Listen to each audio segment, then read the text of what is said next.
Namaku Anissa. Aku tinggal di sebuah desa yang masih terisolir. Sebuah desa tertinggal yang berada jauh dari perkotaan. Di desa kami ini belum ada listrik masuk. Bahkan jalan menuju desa kami ini masih berupa jalan tanah yang becek, apalagi jika musim hujan.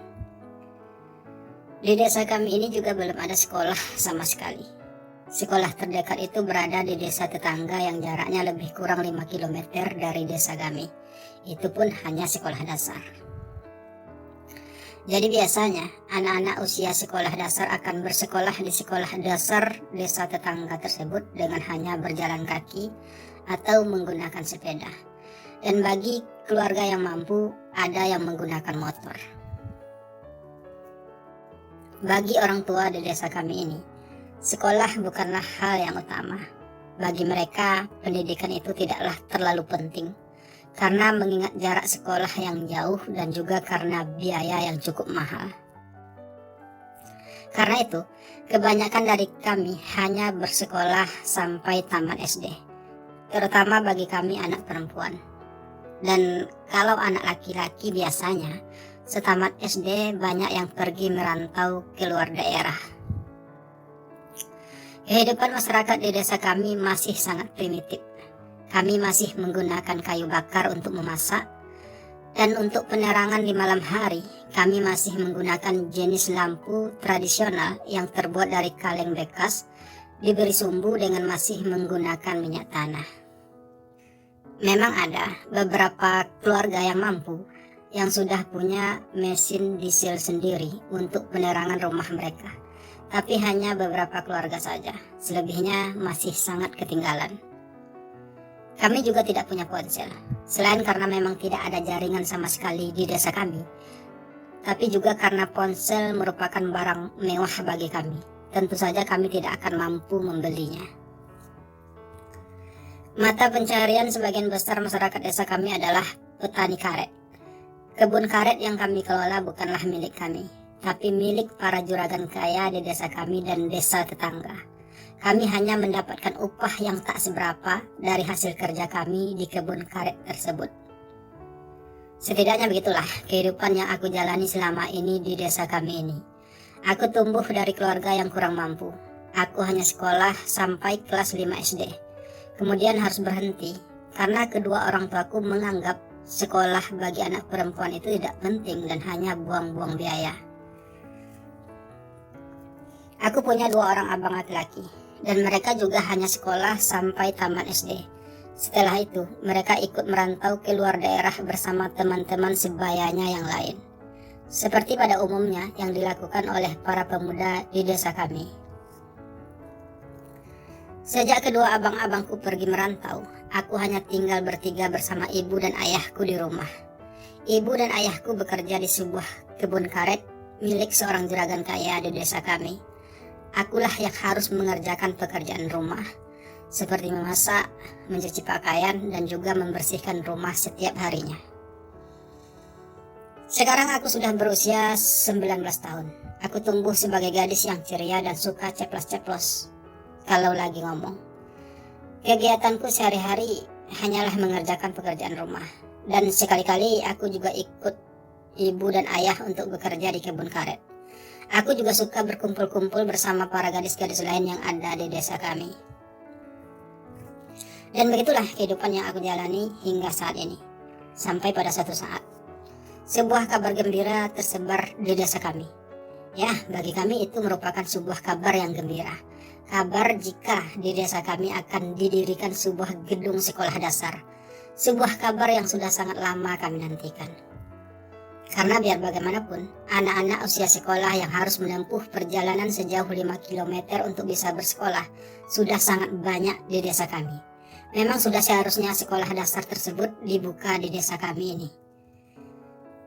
Mendengar kabar tersebut, kami tentu saja menyambutnya dengan senang hati.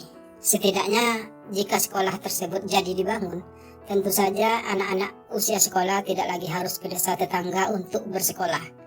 Dan hal itu cukup meringankan beban para orang tua di desa kami.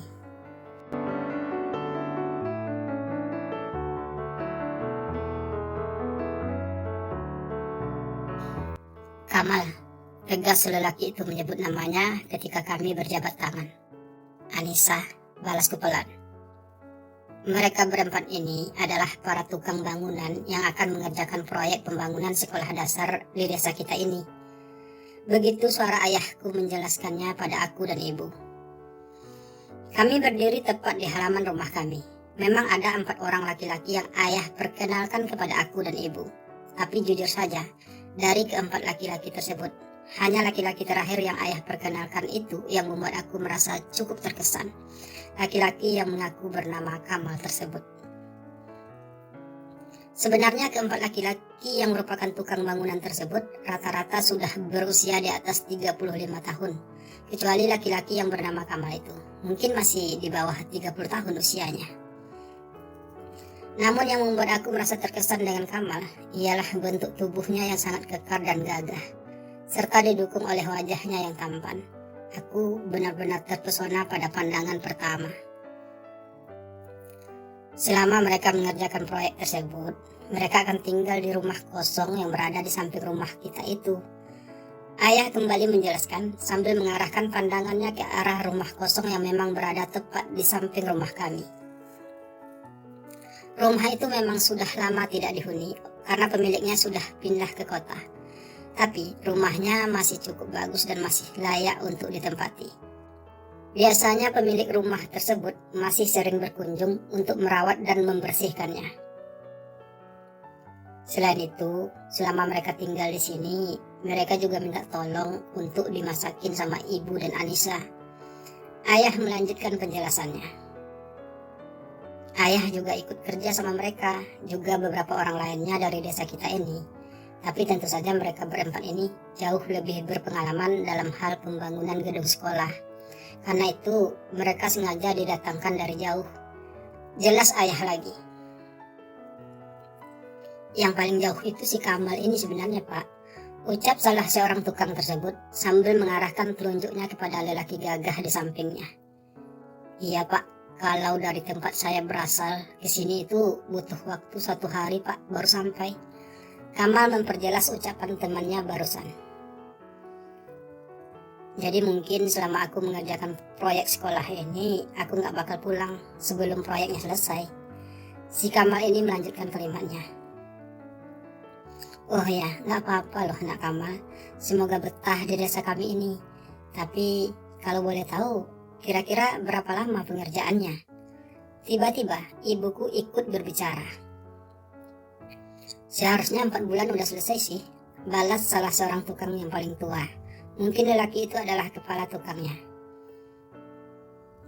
Oh ya, kami mau beres-beres rumahnya dulu, sekalian mau istirahat, karena besok pagi udah mulai kerja.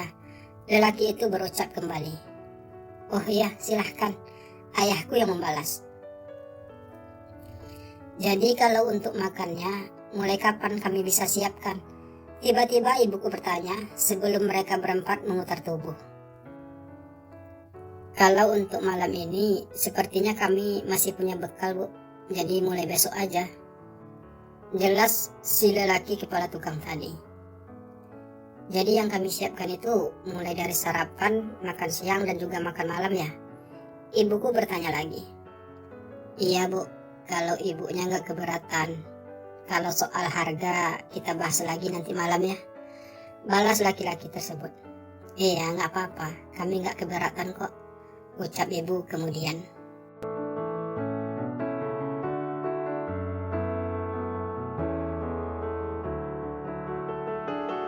Sejak perkenalanku dengan Bang Kamal, si lelaki gagah tersebut, entah mengapa aku selalu membayangkan wajahnya yang tampan itu. Aku selalu memikirkannya. Aku mungkin memang telah jatuh hati padanya. Meskipun aku baru mengenalnya, meskipun aku belum tahu siapa dia sebenarnya. Mungkin juga ia sudah menikah, atau setidaknya ia sudah punya pacar di tempat asalnya. Tapi aku gak peduli, aku benar-benar ingin mengenalnya lebih dekat lagi. Apalagi aku punya banyak kesempatan untuk itu. Selain ia tinggal di samping rumahku, aku juga akan setiap hari ke rumahnya untuk mengantarkan makanan mereka berempat. Malam itu aku benar-benar tidak bisa tidur dibuatnya. Wajah tampan Bang Kamal dan juga tubuhnya yang gagah selalu menghantui fantasiku setiap kali aku coba memejamkan mata. Sebagai seorang gadis yang mulai beranjak dewasa, rasanya wajar kalau aku mulai menyukai sosok seorang laki-laki dalam hidupku. Mengingat selama ini belum ada seorang laki-laki pun yang coba mendekatiku. Bukan karena aku tidak cantik, tapi memang di desa kami tidak banyak laki-laki yang masih lajang. Para pemuda di usiaku ini kebanyakan sudah lama pergi merantau.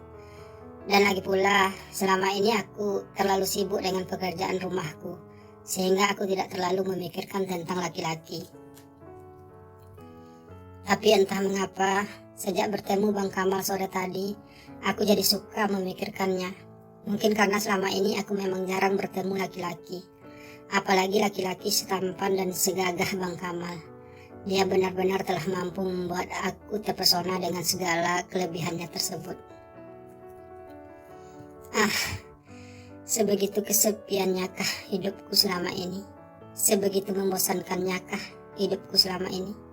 Sehingga aku dengan begitu mudahnya jatuh cinta kepada seorang laki-laki yang baru aku kenal. Tapi begitulah yang aku alami saat ini. Aku jatuh cinta pada pandangan pertama. Dan itu baru pertama kali juga aku alami. Rasa cinta itu tumbuh begitu saja di hatiku tanpa bisa aku cegah. Dan tak mungkin juga aku pungkiri.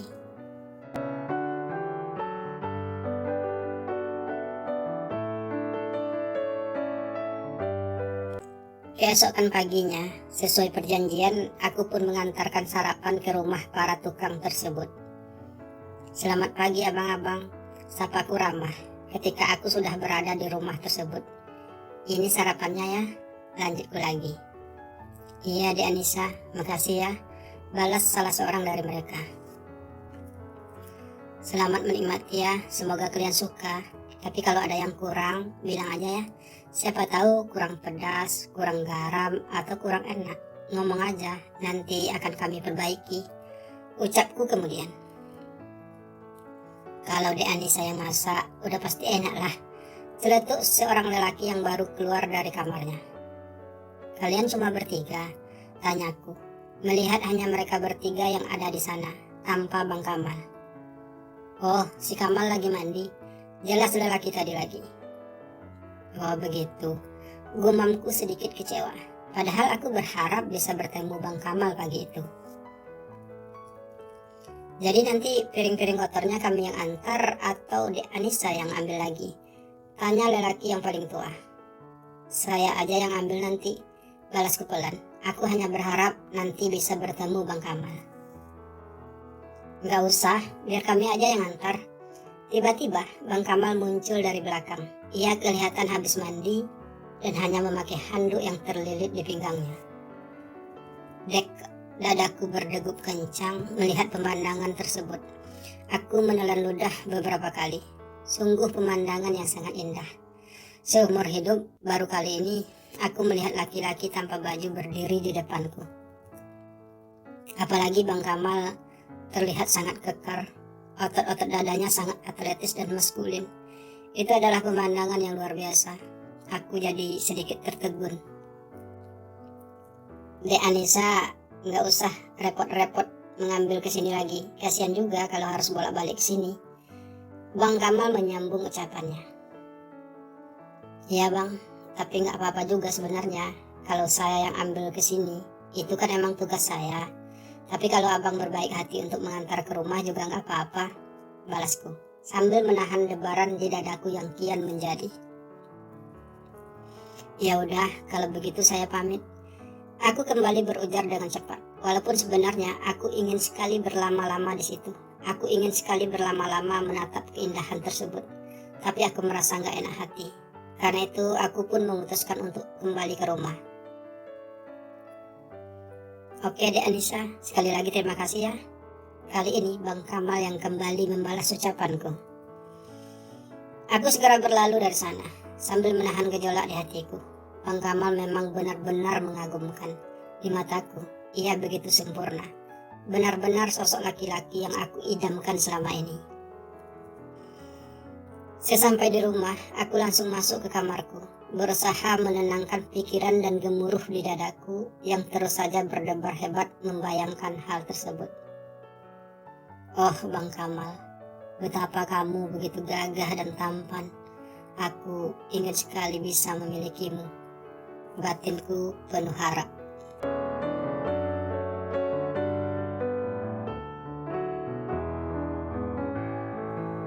Siang itu, aku mengantarkan makan siang ke rumah para tukang tersebut. Dan kebetulan saat itu, hanya ada Bang Kamal di rumah.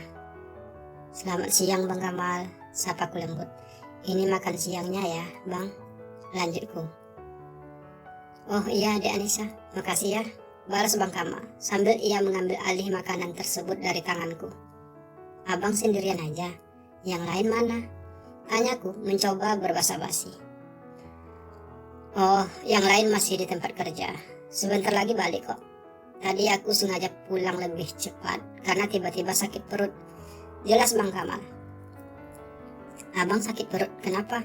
Tanyaku merasa khawatir. Nggak apa-apa kok, cuma sesak mau BAB aja. Balas Bang Kamal. Oh, gumamku membulatkan bibir. Gimana sarapannya tadi Bang? Enak nggak? Aku bertanya lagi. Aku benar-benar tidak ingin segera pergi dari situ, mumpung Bang Kamal lagi sendirian. Enak kok, Bang Kamal membalas singkat. Kamu usia berapa sih, Dek Anissa? Kok udah pintar masak? Bang Kamal melanjutkan dengan bertanya. Saya masih 19 tahun Bang, tapi sejak kecil emang udah diajarin masak sama ibu. Balasku pelan. Kalau Bang Kamal sendiri udah berapa usianya? Tanyaku melanjutkan. Oh saya udah 32 tahun. Balas Bang Kamal. Masa iya sih Bang? Padahal masih kelihatan muda loh. Masih kayak 25 tahun. Ucapku apa adanya. Bang Kamal tertawa ringan. Dek Anissa bisa aja. Mana ada kuli bangunan yang terlihat lebih muda dari usianya. Kami kan pekerja keras, ucapnya. Tapi benar kok Bang, Bang Kamal masih terlihat muda, ucapku meyakinkan. Tapi abang emang udah 32 tahun Dek Anissa, jelas Bang Kamal lagi. Jadi abang udah nikah? Tanyaku memberanikan diri. Iya, abang udah nikah, malahan abang udah punya 2 anak sekarang, balas Bang Kamal. Oh gitu, aku bergumam dengan rasa kecewa. Padahal aku berharap kalau Bang Kamal belum menikah, jadi peluangku untuk bisa mendapatkannya jauh lebih besar. Tapi kalau ia sudah menikah, peluang aku untuk bisa memilikinya jadi semakin sulit. Iya, jadi dulu itu saya menikah di usia saya yang baru 24 tahun. Sekarang anak pertama saya udah kelas 1 SD, dan yang masih kecil masih 2 tahun usianya. Bang Kamal berucap lagi, seakan merasa bangga dengan semua itu. Jadi sudah berapa lama Bang Kamal bekerja bangunan seperti ini? Aku bertanya lagi, mencoba mengalihkan pembicaraan. Dari sejak abang lulus SMA, sejak itu abang sering ikut ayah abang jadi kuli bangunan, karena nggak punya biaya untuk kuliah, karena ayah abang juga hanya kuli bangunan, jadi abang ikut-ikutan jadi kuli bangunan juga, jelas Bang Kamal. Abang anak tunggal? Tanyaku kemudian. Enggak, abang anak ketiga dari kami 4 bersaudara. Abang pertamaku jadi satpam sekarang. Abang keduaku jadi buruh pabrik. Hanya aku yang mengikuti jejak ayahku. Sedangkan adik bungsuku yang perempuan satu-satunya sekarang sedang kuliah. Bang Kamal menjelaskan lagi. Aku cukup merasa senang karena Bang Kamal begitu terbuka padaku tentang keluarganya. Tapi kok bisa sampai ke sini ya Bang? Aku bertanya kembali. Aku benar-benar ingin mengenal Bang Kamal lebih dekat lagi. Sekalipun ia sudah mengatakan kalau ia sudah menikah dan sudah punya anak. Tapi sepertinya hal itu tidak menyurutkan langkahku untuk tetap menjadi dekat dengannya. Jadi teman abang yang paling tua itu dulunya adalah rekan kerja ayah abang. Beliau sering diajak ayah abang untuk ikut bekerja dengannya. Nah, ketika dapat proyek ini, teman abang tadi juga mau ajak ayah abang. Tapi karena ayah abang udah cukup tua, ia menolak karena udah nggak mampu pergi jauh-jauh. Karena itu ia menyerahkannya pada abang. Jelas Bang Kamal panjang lebar. Tapi katanya tempat tinggal Bang Kamal jauh ya dari sini? Tanya aku kemudian.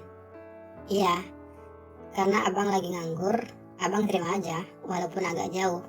Yang penting ada kerjaan, balas Bang Kamal. Dan tak lama kemudian ketiga teman Bang Kamal tadi pun datang.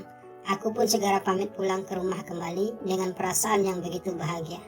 Aku merasa bahagia bisa bercerita berdua bersama Bang Kamal. Rasanya begitu indah, bisa mengenal Bang Kamal lebih dekat lagi.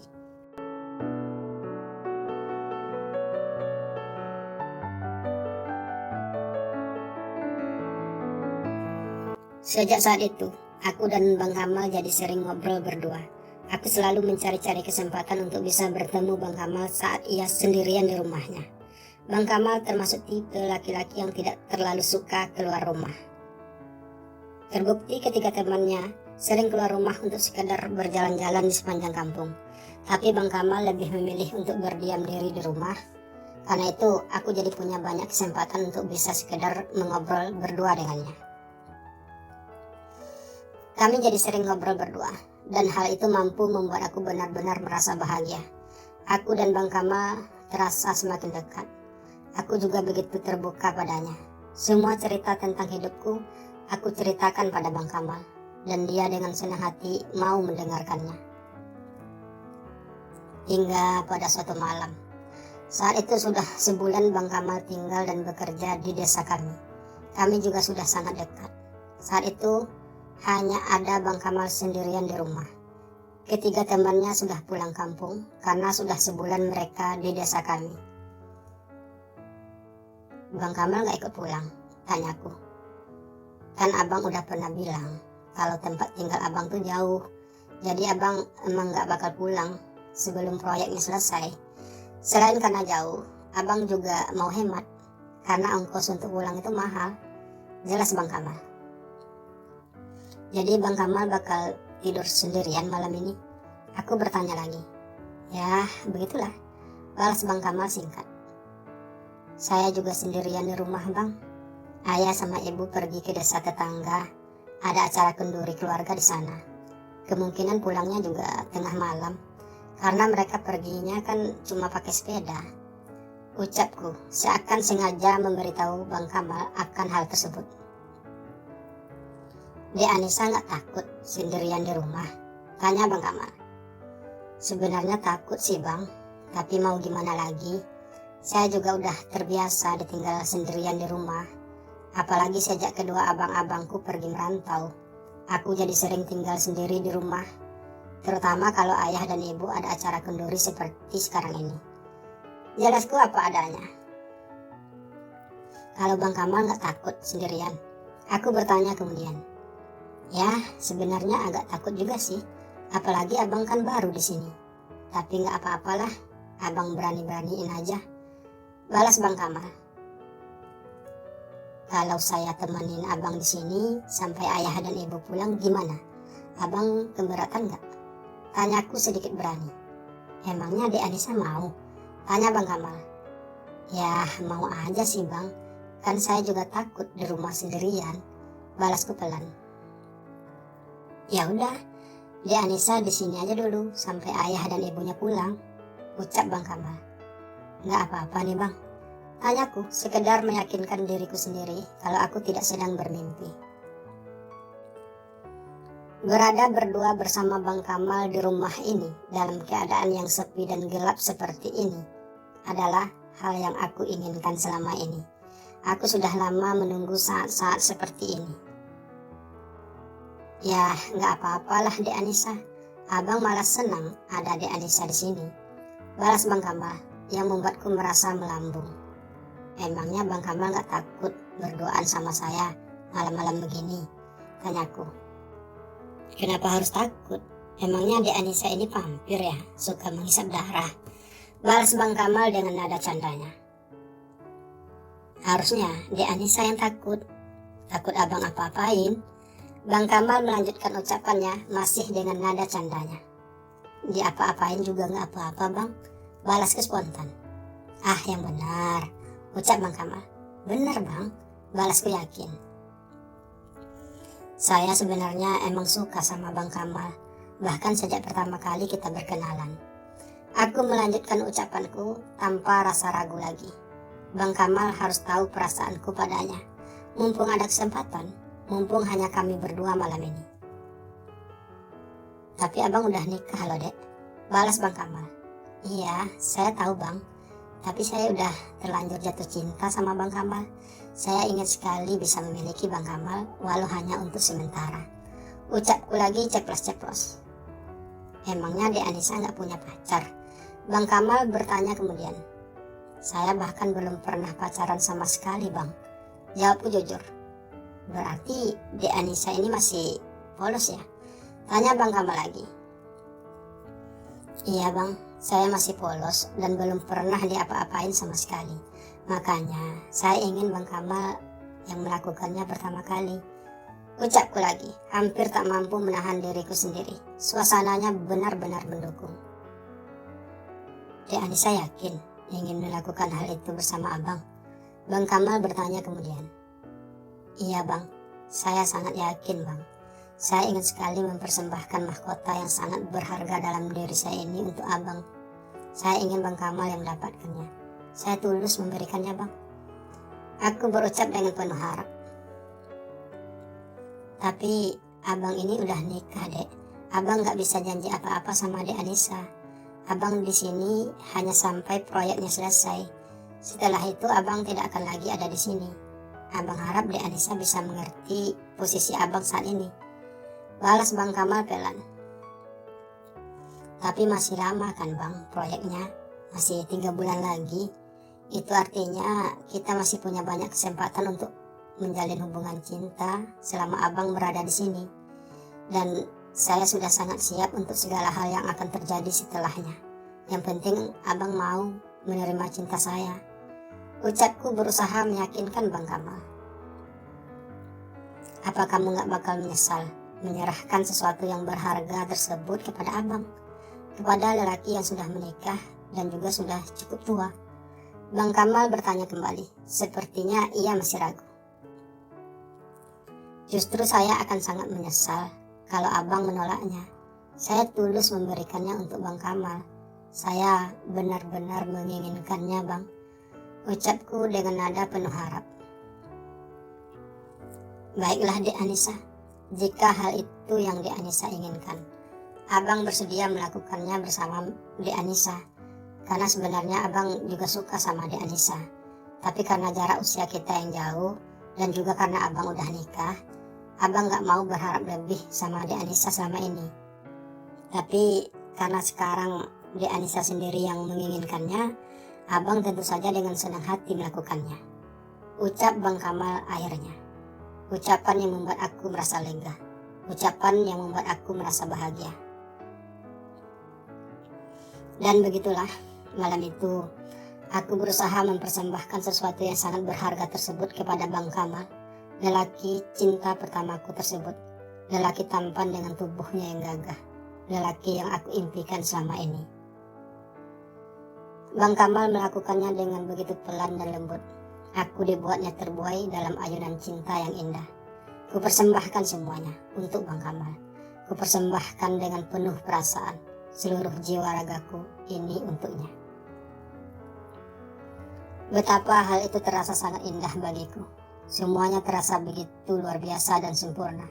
Semuanya jauh lebih indah dari semua khayalku selama ini tentang Bang Kamal.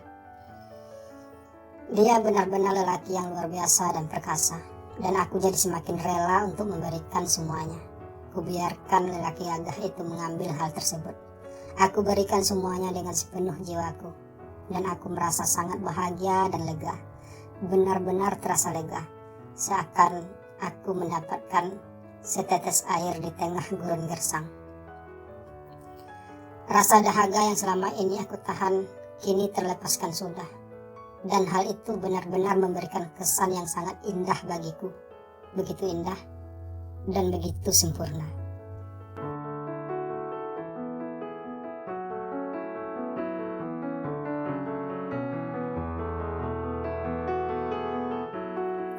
Sejak malam itu, aku dan Bang Kamal pun resmi menjalin hubungan asmara. Sebuah hubungan rahasia yang hanya kami berdua yang tahu. Sebuah hubungan yang mampu membuatku merasa sangat bahagia. Akhirnya aku bisa memiliki lelaki yang aku cintai sepenuh hati tersebut. Hari-hari pun berlalu dengan penuh keindahan. Kami selalu mencari-cari kesempatan untuk bisa menghabiskan waktu berdua. Aku selalu berusaha untuk mencuri-curi waktu dan mencari 1000 alasan untuk bisa keluar rumah malam-malam hanya untuk bertemu Bang Kamal. Kami sering bertemu di gedung sekolah yang belum jadi tersebut untuk sekedar melepas rindu dan memadu kasih berdua. Rasanya semua itu terasa indah bagiku. Kami juga kadang-kadang sering bertemu di rumahku, terutama saat ayah dan ibuku sedang tidak berada di rumah. Cinta kami terjalin dengan begitu indah. Walaupun aku sadar, semua ini hanya bersifat sementara. Bang Kamal hanya singgah di dalam hidupku, bukan untuk tinggal selamanya. Tapi aku tidak peduli dengan hal tersebut, selama kami masih punya waktu untuk bersama. Dan 3 bulan pun berlalu sejak kami menjalin hubungan tersebut. Proyek gedung sekolah yang mereka bangun akhirnya selesai tepat pada waktunya. Dan itu artinya, mereka semua akan segera pergi dari desa kami. Itu artinya, aku dan Bang Kamal akan segera berpisah. Jadi, abang pulang besok? Tanyaku, ketika malam terakhir Bang Kamal berada di desaku. Iya dek, balas Bang Kamal pelan. Apa ada kemungkinan kalau abang akan datang lagi ke sini? Tanyaku sekedar menguatkan diriku sendiri, karena aku sadar sekali kalau hal itu jelas tidak mungkin terjadi. Seperti yang abang pernah katakan pada Dek Anissa, kalau abang di sini hanya sampai proyek ini selesai, dan abang gak mungkin lagi kembali ke sini. Bukan saja karena jaraknya yang begitu jauh, tapi juga karena abang sudah punya istri dan anak di sana, Dek. Abang harap Dek Anissa bisa mengerti. Balas Bang Kamal. Iya bang, saya sangat mengerti. Tapi saya harap abang jangan pernah melupakan saya di sini. Ingatlah bahwa ada seorang gadis di sini yang begitu tulus mencintai abang. Meskipun pada akhirnya kita memang tidak akan bisa selamanya bersama, tapi saya akan tetap mencintai Bang Kamal selamanya. Ucapku dengan nada sendu.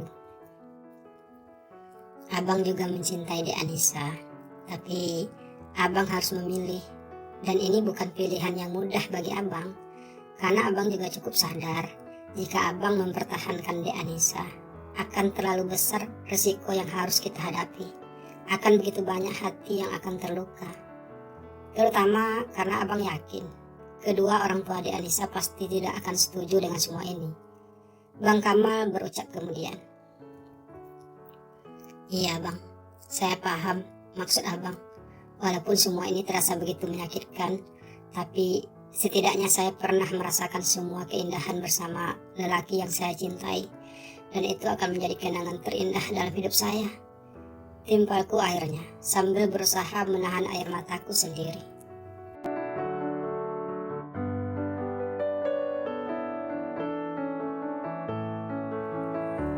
Dan keesokan harinya, Bang Kamal dan rekan-rekannya pun akhirnya benar-benar pergi dari desa kami. Rasanya hal itu begitu menyakitkan bagiku. Berpisah dengan orang yang paling aku cintai telah menumbuhkan sebuah luka yang teramat dalam di hatiku. Semalam setelah bertemu Bang Kamal, aku hanya mengurung diri di kamar. Padahal orang-orang begitu ramai di rumah tempat Bang Kamal tinggal.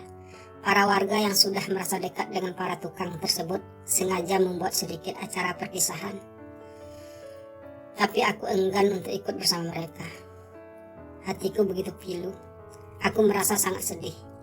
Pertama kali aku jatuh cinta pada seorang laki-laki dan pertama kali juga aku merasakan keindahan bersama lelaki yang aku cintai tersebut. Justru semuanya ini harus berakhir dengan begitu menyakitkan bagiku.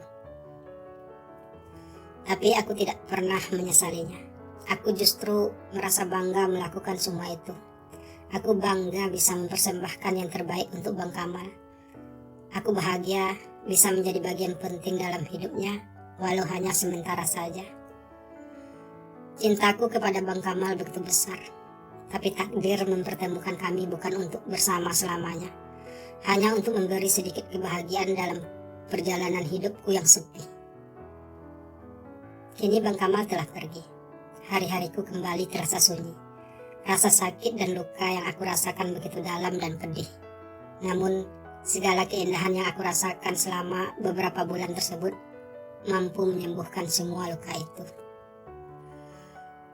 Kebahagiaan yang aku rasakan bersama Bang Kamal memang tidak sebanding dengan kekecewaan yang aku rasakan karena kepergiannya dari hidupku. Tapi setidaknya, semua keindahan itu telah mampu memberiku sejuta kenangan untuk aku ingat sebagai bagian terindah dalam perjalanan hidupku. Semoga saja aku mampu melanjutkan hidupku meski tanpa Bang Kamal lagi.